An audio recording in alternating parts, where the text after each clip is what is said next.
Hello বন্ধুরা, দেখো আর একটা জিনিস নিয়ে হাজির হয়েছি।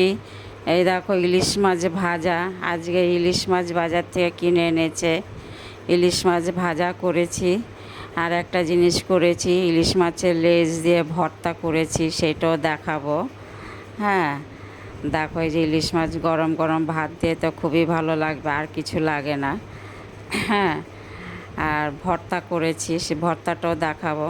তোমাদের ভালো লাগলে তোমরা কমেন্ট করে জানিও আমাকে।